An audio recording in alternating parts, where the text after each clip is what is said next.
This is a Disneyland original little long-playing record, and I am your story reader.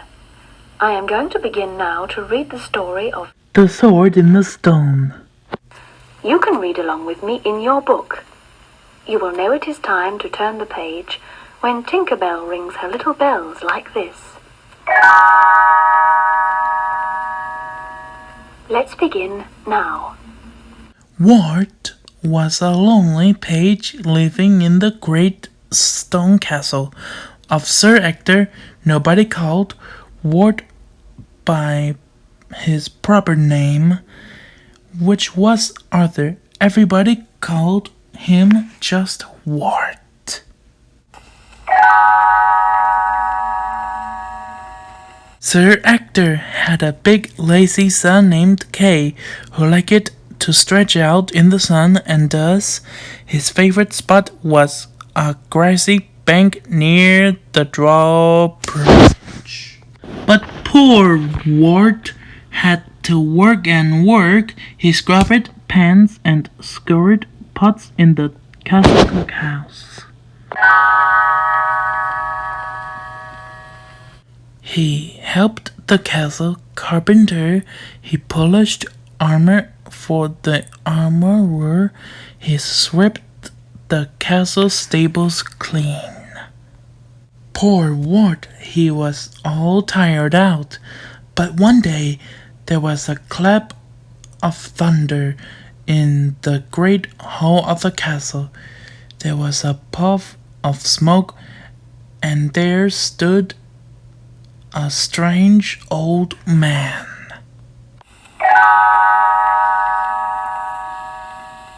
"My name is Merlin. I am a wizard," he said.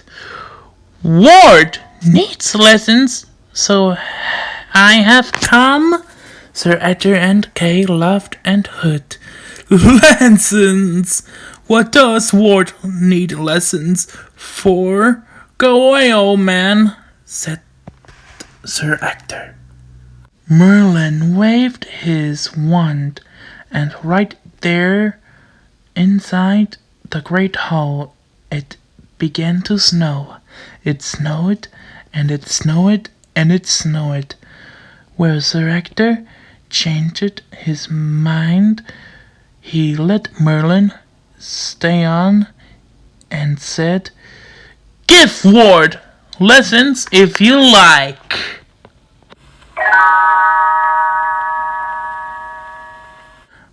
Nobody understood why Wart needed lessons, but Merlin began to give him lessons. He led Wart down to the moat one day, and he waved his wand. Wart began to shrink. He shrank smaller and smaller.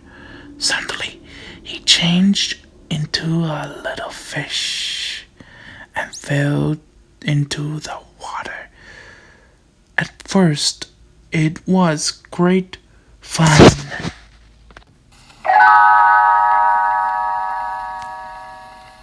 But then a big fish came along.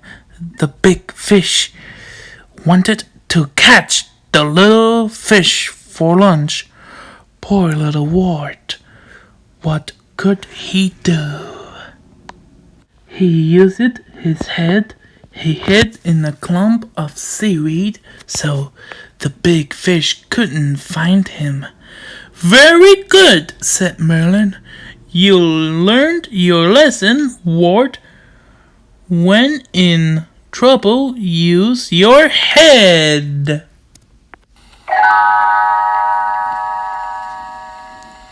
Merlin kept on with the lessons.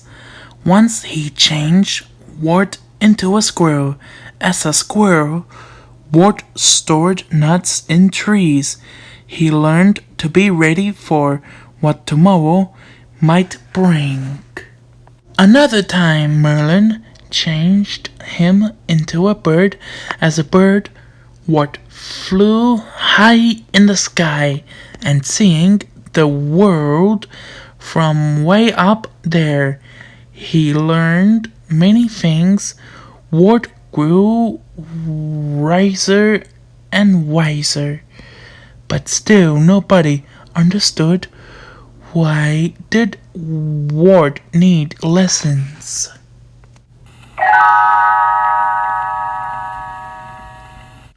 One wintry day, a knight came to the castle. He brought news of a great tournament to be held in London. The winner would be crowned King of all England. A tournament's the very thing we need to choose an English king, said Sir Arthur. He thought that Kay would win. And so they all rode off. Kay sat on a prancing horse. His armor glistened in the sun, but Ward was just a lowly squirrel. He rode a plodding donkey all the way to London town.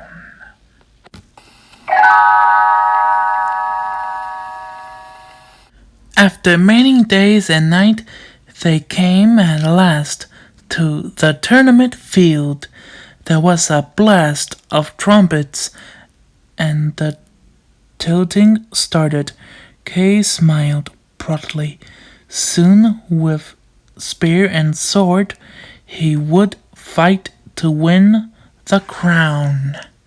Suddenly, Ward ran from the field. He had forgotten Kay's sword. It was back in the inn where they had slipped. Ward ran as fast as he could, but when he got to the inn, it was closed.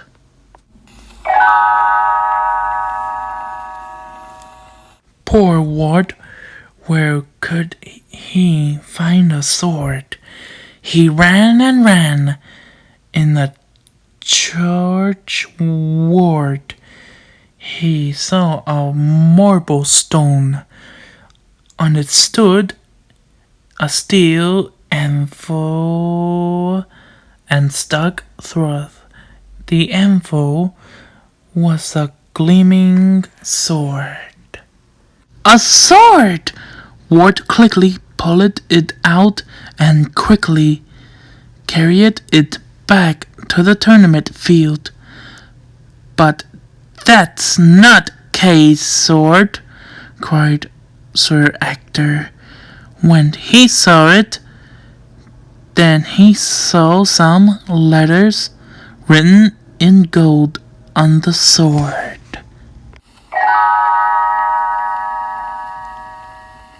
This is what the letters said.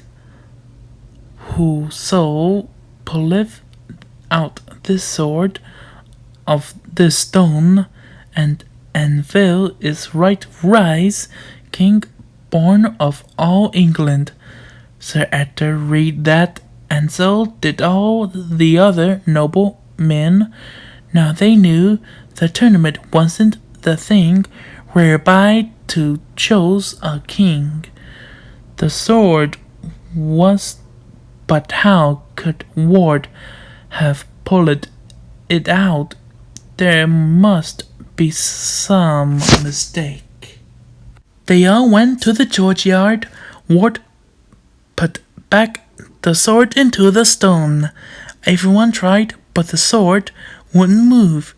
Only Ward could put it out again, so it was no mistake.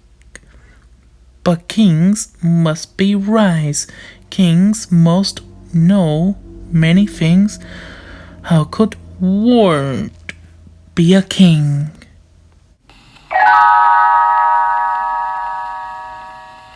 Ward was wise enough, and he knew enough, for that's what the lessons had been for to prepare Ward to be king.